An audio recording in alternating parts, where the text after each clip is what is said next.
So, George, I know you hate the wax, but you didn't have to wear pants just because you didn't want to shave your legs. Well, you kind of put the guilt trip on you when you said, your shorts, George. And you were so well dressed, very professional as usual. So I thought I'd step my game up a notch. Not at the same level as you, obviously, but maybe a few ticks lower. So, George, we were in Iceland in November. Yes. Not that long ago. And we went around the room at our gala, if you remember, and we asked all the top agents, when do you think things will turn around? Yep. And the conversation centered around interest rates going down. Yes. And whether it was 9 months or 12 months or 18 months at the latest. But everybody kind of understood it was going to get there. And now we're barely like 8 or 9 months ahead of that. And since then, the world kind of went upside down to a certain extent. You're correct. And everybody's taken by that. And it's all the result of what's going on in one person's head. Whether it's tariffs, whether it's international, dealmanship making, whether it's, trying to sort of beat up Canada, whether it's Canada wanting to exert its independence.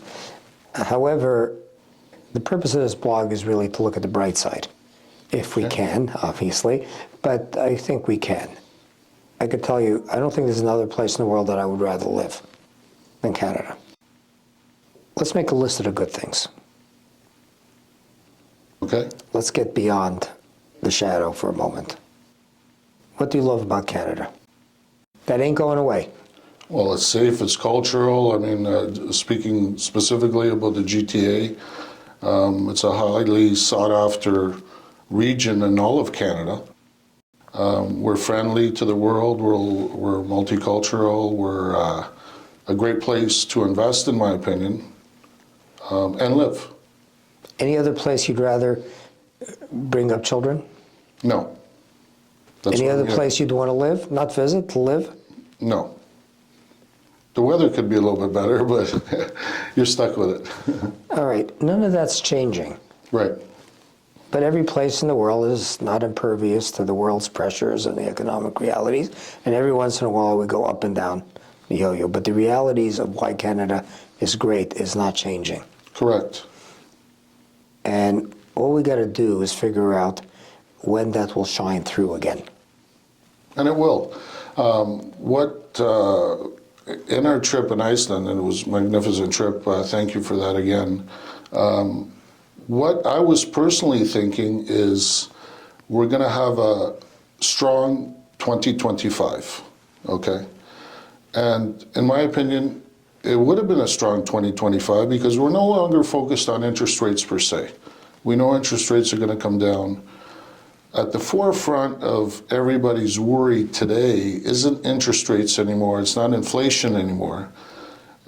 Although the Liberals, do I agree with it? No, but now we sort of have a person that, okay, comes from business per se, right? It's the uncertainty surrounding the flip-flopping of the Trump decision-making.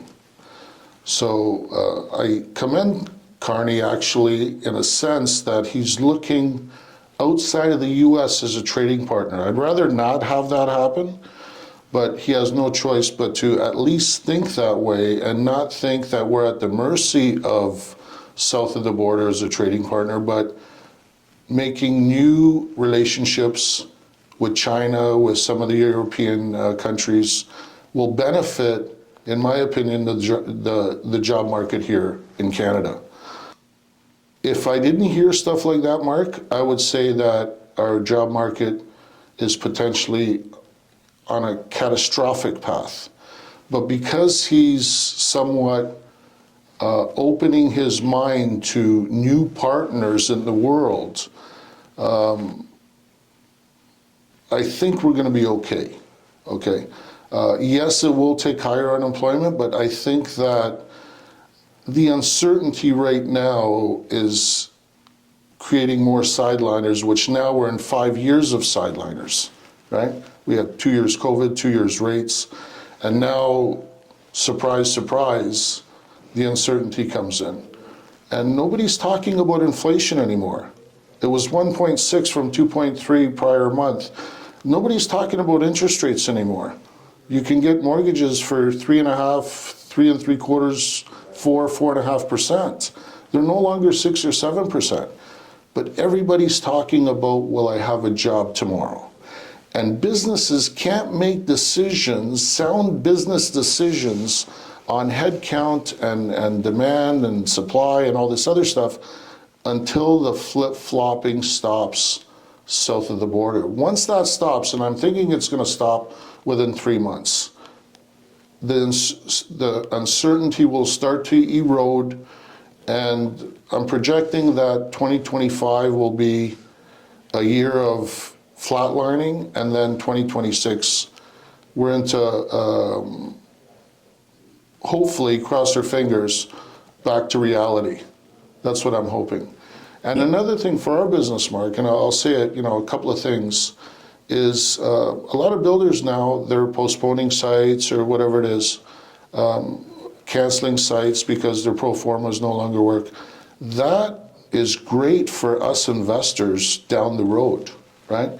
A lot of other builders are saying, okay, well, maybe we'll make this a rental building because the government's giving incentives on rentals and build rentals for affordable housing. That's great, but I never hear anything in terms of the heavy taxation on builders to sell condos, which will deter supply coming down the road from builders. They'll build rental buildings, but they won't build condo buildings.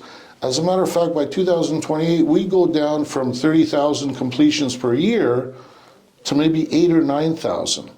And if that's the thinking of the builder, of the developer today, that let's not take a risk with condos, let's go rentals. We're creating a rental society here. So whoever has real estate, hoard it, don't sell it. As in a matter of fact, be a contrarian today and add as much as you can during these times. That's my 2 cents. Do you get comfort for the fact that the stock market pretty much bounced back? Yes, it's a very good point. So again, don't sell anything. Same thing with the stock market going down. I think it was 20% in the US off the highs, and now it's almost back at the same highs. So ignore the noise, right? Stay focused. I tell my GMTers all the time, ignore the noise, stay focused. You pointed out some very good points, Mark, about living in Canada, schools, safety, no wars. Not to get into that, but I'm just saying, we're somewhat stable here, somewhat friendly. And I really think that there may be even I don't want to use the word boycott the US, but in terms of trading partner, but I think things are getting a little bit more toughened up, let's just say.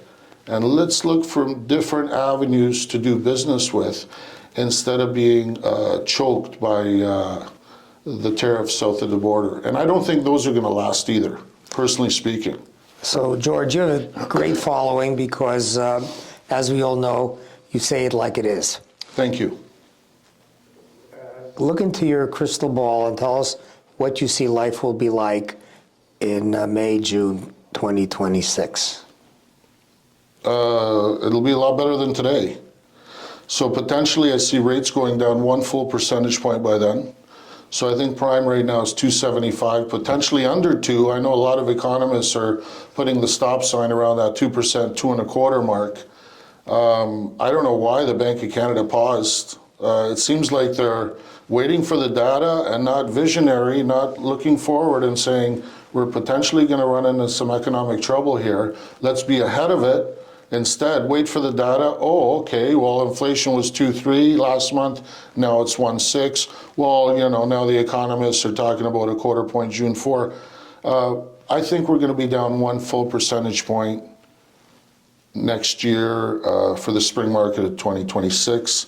I also think there'll be better certainty out there in terms of job certainty. And I think the tariffs, Mark, in my opinion, I think they're being overblown. So we're being overly worried as public and consumers and this, that. But really, I mean, we've been in this tariff uncertainty for what, 2 or 3 months now? What really has changed here in Canada? Not much, in my opinion. Are we seeing higher prices at the grocery? Are we seeing higher gas prices? No, well, the carbon tax is gone. How has the tariffs really impacted Canadians other than the uncertainty? Kind of thinking we're uncertain, okay, but what has changed really? In my opinion, nothing, right? Well, that's great to hear. Anyway, we thank you for your time. You always have a great insight into what's going on in the world. Just like they say in the stock market, you can't, if you wait for the very bottom, you're going to miss it. The condominium market's going to be like that also. We are at bottom. And We are there's bottom. going to be And Glen Hill, oh man. there's going to be a not buying opportunity that if you don't catch it, it's going to soak up, it's going to absorb all of the overhang inventory, and then there's going to be nothing new. Exactly, Mark. And that's why I say to my guys, don't sell anything right now. Sell it in 2028 when the condo completions go down, 70%. When they're off a cliff and there's nothing there and nobody's building because every builder is considering building rental buildings because the government missed the boat again. They should have given the incentives on building condos, making families talk about home ownership for their kids, not where are you going to rent because there's no supply in 3 to 5 years. Well, that's right. So one last question, Yes. and I'll let you go. You Yes. were great with your time. Thank you. Rental rates, which really drives a lot of the boat. Yes. Where do you see them going? Lower again because of supply, and I said it in our October video, the adjustment will be roughly 10% back then. I think that they're going to be most likely, Mark, if this, now I don't know the magnitude of the supply in terms of builders changing their minds to rental buildings, but I think a further 10% may be in the cards over the next year, and then we'll flatline. Well, George, it's always a pleasure. You're always insightful. Thank you. And we'll catch you next time with great news. Blessed to be part of Lanterra Developments.